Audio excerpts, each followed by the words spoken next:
الحمدللہ زاویہ بصیریہ کی زیارت کے بعد اب ہم کتب ابراہیم بن مبارک البصیر کے شیخ حضرت شیخ قطب کبیر علی بن احمد الرغی رحمۃ اللہ تعالیٰ علیہ کی زیارت کے لیے نکلے ہوئے ہیں، اور یہ ایک طویل فاصلہ ہے، اور یہ شیخ بہت عظیم الشان شیخ ہیں، اپنے زمانے کے کبار اولیاء کرام میں سے ہیں۔ ان کا مختصر تعارف میں پیش کرتا ہوں کہ شیخ علی بن احمد ابوالحسن سوسی، جو کہ معروف ہیں اپنے علاقے میں الحاج علی السوسی کے نام سے، آپ کی ولادت ہجری کیلنڈر کے اعتبار سے 1268 ہجری اور جو کہ سنی عیسوی کے اعتبار سے 1852 بنتا ہے، اور آپ کا وصال 1328 ہجری میں ہوا، اور جو سنہ عیسوی کے اعتبار سے 1910 بنتا ہے۔ تو یہ آپ رحمۃ اللہ تعالیٰ علیہ اسی علاقے میں پیدا ہوئے، اور یہیں پہ آپ نے علم دین حاصل کیا، اور یہیں پہ آپ نے اپنی زندگی گزاری۔ آپ بہت بڑے صوفی، بہت بڑے عبادت گار، بہت بڑے زاہد، بہت بڑے مبلغ دین اور بہت ہی اعلیٰ ہمت والے بزرگوں میں سے ہیں۔ آپ رحمۃ اللہ تعالیٰ علیہ نے اپنی اعلیٰ ہمتی سے ہزاروں لوگوں کی زندگیوں میں انقلاب برپا کیا، اور وہ لوگ جو دنیا کی محبت میں دنیا میں گم تھے، انہیں اللہ تبارک و تعالیٰ کی محبت میں لگایا اور انہیں اللہ تعالیٰ سے واصل کیا۔ آپ رحمۃ اللہ تعالیٰ علیہ نے اپنی تمام دینی تعلیمات اپنے ارد گرد کے علاقوں سے حاصل کی، اور باقاعدہ آپ عالم الدین ہوئے، بہت کتابیں آپ نے حفظ کی، اور اس کے بعد پھر آپ نے تدریس کا سلسلہ بھی کیا۔ تو ابتدائی زمانے میں جب آپ خود پڑھ رہے تھے، تو اسی زمانے میں آپ کے مدرسے کے قریب آپ کے زمانے کے ایک بڑے بزرگ، بڑے شیخ حضرت سعید بن حمو معدری رحمۃ اللہ علیہ آئے، اور آپ اس وقت ایک نوجوان بچے تھے۔ جب سامنے سے گزرے تو شیخ آپ کو دیکھتے رہ گئے۔ جب آپ گزر گئے تو شیخ نے پوچھا کہ یہ کون ہے؟ تو لوگوں نے آپ کے بارے میں بتایا کہ یہ علی بن احمد ہیں۔ تو آپ نے فرمایا کہ یہ نوجوان وہ ہے جو اللہ کے نور سے مزین ہو سکتا ہے۔ پھر شیخ نے آپ سے ملاقات کی، اور آپ شیخ کے مرید ہوئے، اور بہت اچھی آپ کی تربیت فرمائی، اور الحمدللہ اسی تربیت سے انہوں نے آپ کو واصل باللہ کیا۔ اور شیخ علی بن احمد الرغی رحمۃ اللہ تعالیٰ علیہ اپنے شیخ سے بہت محبت کرتے تھے، اور اللہ تبارک و تعالیٰ کی ولایت کے بہت طلبگار تھے۔ بلکہ آپ کے سیرت نگاروں نے یہ واقعہ بیان کیا، بلکہ میں نے بھی الحمدللہ سلسلہ شاذلیہ کے بزرگوں کے حوالے سے ایک کتاب لکھی ہے جو عنقریب منظر پہ عام پہ آئے گی۔ تو اس میں یہ واقعہ ہے کہ جب بچپن میں آپ چھوٹے تھے اور اپنے ساتھیوں کے ساتھ کھیلا کرتے تھے، تو ریت کے گھروندے بناتے تھے، تو بچے اپنے گھروں سے کھجوریں لے کے آیا کرتے تھے۔ تو کبھی کبھار آپ بھی اس کھیل میں شریک ہو جایا کرتے تھے۔ آپ اپنے گھر سے جو کھجوریں لے کے آتے تھے، تو اپنے تمام احباب کو، بچوں کو کھلا دیا کرتے تھے۔ جو بچے کھا لیتے تھے تو آپ کہا کرتے تھے میرے لیے دعا کرو، اللہ تعالیٰ مجھے اپنا ولی بنا لے۔ اسی طرح اپنے مرشد کے بارگاہ میں ایک مرتبہ آپ نے ایک چاندی کا سکہ پیش کیا، پھر اگلے دن ایک سکہ پیش کیا، پھر اگلے دن ایک سکہ پیش کیا، اور جب آپ کے پاس سارے پیسے ختم ہو گئے، جو آخری سکہ تھا، تو آپ نے وہ سکہ شیخ کے ہاتھ میں رکھ کے اپنا ہاتھ بھی شیخ کے ہاتھ میں رکھ دیا، اور روتے ہوئے کہا کہ حضرت میرے ہاتھ کو تھام لیجئے، مجھ پہ نظر کرم فرما دیجئے۔ الحمدللہ شیخ نے نظر کرم فرمایا تو آپ کی زندگی میں تبدیلی آئی۔ تو المختصر یہ کہ سارے احوال تو اس مختصر سفر میں ہم بیان نہیں کر سکتے۔ آپ رحمۃ اللہ تعالیٰ علیہ بہت ہی اعلیٰ ہمت والے تھے۔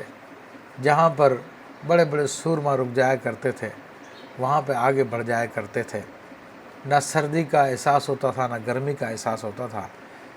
ایک مرتبہ شدید گرمیوں میں آپ نے کہیں جانے کا ارادہ کیا، تو مریدین نے کہا کہ حضرت کچھ دیر ٹھہر جائیں، گرمی کم ہو جائے تو پھر آپ چلے جائے گا۔ تو آپ نے فرمایا کہ ہم تو جائیں گے، گرمی سے کہہ دو کہ کچھ دیر ٹھہر جائے۔ اسی طرح سردی کا معاملہ تھا۔ اللہ تبارک و تعالیٰ نے آپ کو بلند ہمتی عطا فرمائی، اور آپ کی کرامتیں بھی بہت زیادہ معروف ہیں۔ آپ کی زندگی میں معروف تھی، آپ کے وصال کے بعد بھی معروف تھی۔ آپ کی زندگی میں جو کرامت بعض بزرگوں نے بیان کی گئی ہے کہ ایک بزرگ فرماتے ہیں کہ جب حضرت کا مجھے خیال آتا تھا، آپ کے زاویے کا مجھے خیال آتا تھا تو میرے دل سے دنیا کی محبت نکل جایا کرتی تھی۔ اور واقعی آپ بہت بڑے زاہد تھے، جس طرح سے آپ نے دنیا کو ترک کیا، الحمدللہ اس کو میں نے اپنی کتاب میں آپ کے سیرت میں بیان کیا ہے۔ تو کتاب کا جب آپ مطالعہ کریں گے تو انشاءاللہ آپ کو نظر آئے گا کہ کس قدر زہد سے آپ نے کام لیا۔ اللہ تبارک و تعالیٰ ان بزرگوں کا فیض ہمیں بھی عطا فرمائے۔ اور آپ کی کرامتیں بھی بہت زیادہ ہیں، جیسا کہ میں نے ذکر کیا، ایک کرامتوں میں سے آپ کی کرامت یہ ہے کہ ایک شخص جو کہ بالکل ان پڑھ تھا، نہ قرآن جانتا تھا نہ احادیث جانتا تھا، تو وہ آپ کی کرامت سے وہ حافظ قرآن بھی ہو گیا، عالم دین بھی ہو گیا۔ اور اس کا مختصر واقعہ یہ ہے کہ وہ صاحب خود فرماتے ہیں کہ ایک مرتبہ میں شیخ کے مرید احمد تنانی، سعید تنانی رحمۃ اللہ علیہ کے پاس تھا، تو انہوں نے مجھے اور ایک میرے دوست تھے ان کو کچھ ایک روپیہ دیا یا ایک پیسہ دیا اور کہا جاؤ اپنی مرضی کی چیز خرید لو۔ تو بہرحال انہوں نے اپنے لیے ایک سفید کپڑا خرید لیا اور میں نے انگوروں کا خوشہ لے لیا۔ تو شیخ نے ہم سے فرمایا کہ تم نے یہ کس لیے کیا؟ تو انہوں نے بتایا کہ بھئی مجھے سفید کپڑا پسند تھا، میں نے اپنے پہننے کے لیے لیا۔ تو میں نے کہا کہ حضرت اصل میں یہ انگور کا موسم ابھی نیا نیا آیا، تو میں نے چاہا کہ یہ انگور کسی خدا کے دشمن کے پاس پہنچنے سے پہلے اللہ کے ایک ولی کے پاس پہنچنا چاہیے۔ تو شیخ نے فرمایا کہ میں تو دیکھ رہا تھا کہ تم دونوں کس طرح اس کو استعمال کرتے ہیں، اصل میں بھی علماء آنے والے ہیں اور وہ بحث کریں گے، مناظرہ کریں گے، میں چاہتا ہوں کہ شیخ علی بن احمد الغی کی کرامت ظاہر ہو، تو تم ان کے جوابات دینا۔ اور اتفاقی بات یہ کہ جب علماء آئے تو یہ بالکل ان پڑھ آدمی تھے، جب انہوں نے جوابات دینا شروع کیے تو تمام کے تمام علماء ان کے دلائل کے سامنے خاموش ہو گئے۔ اور جب علماء کو بیان کیا گیا، بتایا گیا کہ یہ شخص تو بالکل ان پڑھ ہے، تو وہ سب کے سب اتنے حیران ہوئے، اور انہوں نے پھر پکا ارادہ کر لیا کہ آئندہ کبھی شیخ علی بن احمد الغی یا ان کے مریدوں پہ اعتراض نہیں کیا جائے گا۔ آپ رحمۃ اللہ تعالیٰ علیہ کا یہ زاویہ، یہ بڑا عظیم الشان زاویہ ہے، جو کہ سرکار دو عالم صلی اللہ علیہ وسلم کے حکم سے آپ نے اس کی پہلی اینٹ رکھی تھی۔ اللہ تبارک و تعالیٰ ہم ان بزرگوں کا فیض عطا فرمائے، کرم فرمائے۔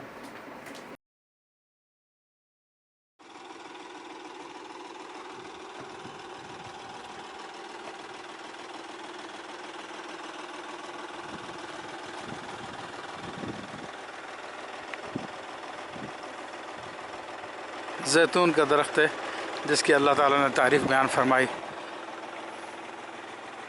الحمدللہ، اللہم صلی علی سیدنا محمد معدن الجود والکرم وآلہ وبارک وسلم۔ خذ هكذا، خذ هكذا، یعنی موجود هذا ویڈیو، ٹھیک ہے، انا موجود هكذا. الحمد لله رب العالمين والصلاة والسلام على لا تتحرك. الحمد لله رب العالمین والصلاة والسلام علی سید الانبیاء والمرسلین والعاقبۃ للمتقین۔ آج جمعے کا دن ہے اور الحمدللہ رب العالمین ہم اپنے بزرگوں کے زاویے کی تلاش میں اس وقت مغرب کے دور دراز علاقے، سوس کے علاقے دوکادیر کے قریہ علغ میں موجود ہیں۔ یہاں پر سیدی الحاج علی بن احمد رحمۃ اللہ تعالیٰ علیہ کا بنایا ہوا زاویہ ہے، اور یہ وہ زاویہ ہے جو ان کے فرزند مختار سوسی رحمۃ اللہ علیہ نے فرمایا کہ حضرت نے اس زاویے کی پہلی اینٹ اس وقت رکھی جب اللہ کے رسول صلی اللہ تعالیٰ علیہ وسلم نے خواب میں آپ کو حکم فرمایا کہ یہ زاویہ تعمیر کیا جائے۔ تو الحمدللہ یہ مقدس زاویہ ہے جس کے یہاں پر ہم موجود ہیں، اور یہ وہ زاویہ ہے جہاں سے فیض حضرت سیدی ابراہیم بن مبارک آل بصیر رحمۃ اللہ علیہ کو ملا، کہ جن کا مزار شریف پہلے ہم وزٹ کر چکے ہیں بنی ملال میں۔ الحمدللہ وہ وہاں پہ مدرسہ جاری و ساری ہے، اور ان کے فرزند جو مختار سوسی رحمۃ اللہ تعالیٰ علیہ ان کا بھی مزار شریف یہیں پر ہے، اور ان کی عظیم خدمات ہے کتابوں کی صورت میں الحمدللہ۔ تو جمعہ کا دن ہم دعا کرتے ہیں انشاءاللہ تعالیٰ اسی زاویے پہ، کیونکہ زاویہ اس وقت مقفل ہے اور وہ ظہر کے بعد کھلے گا، لیکن مسئلہ یہ ہے کہ ہم ظہر تک رک نہیں سکتے، کیونکہ آگے شیخ کے جو شیخ ہیں سیدنا سعید بن حمور رحمۃ اللہ علیہ کے مزار پہ ہمیں حاضری دینی ہے۔ تو ہم دعا کرتے ہیں اللہم صلی علی سیدنا مولانا محمد معدن الجود والکرم وآلہ وبارک وسلم۔ اے رب کریم ہمارا آنا قبول و مقبول فرما، اے رب کریم ان بزرگوں کے فیوز و برکات سے ہمیں متمتع فرما، اے رب کریم، اے رب کریم وہ انعام نازل فرما جو تو نے اپنے اولیاء کرام پہ نازل کیا. اے رب کریم ہمارے آگے کے سفر کو بھی آسان فرما دے, اور جن نیک نیتوں کے ساتھ ہم حاضر ہوئے ہیں اے رب کریم ان نیتوں کو پورا فرما دے. اے رب کریم راہ کی رکاوٹوں کو دور فرما دے. اے رب کریم جتنے ہمارے احباب ہیں ان سب کے حق میں بھی یہ تمام دعائیں قبول و مقبول فرما. اے رب کریم ہمیں دین و دنیا کی بھلائیں نصیب فرما. اے رب کریم سلسلہ شاذلیہ قادریہ درقابہ رضویہ کو اے رب کریم دن دوگنی رات چوگنی ترقی عطا فرما. ربنا تقبل منا انك انت السميع العليم وتب علينا انك انت التواب الرحيم. وصلى الله تعالى على سيدنا محمد وعلى اله وصحبه اجمعين. الحمد لله رب العالمين.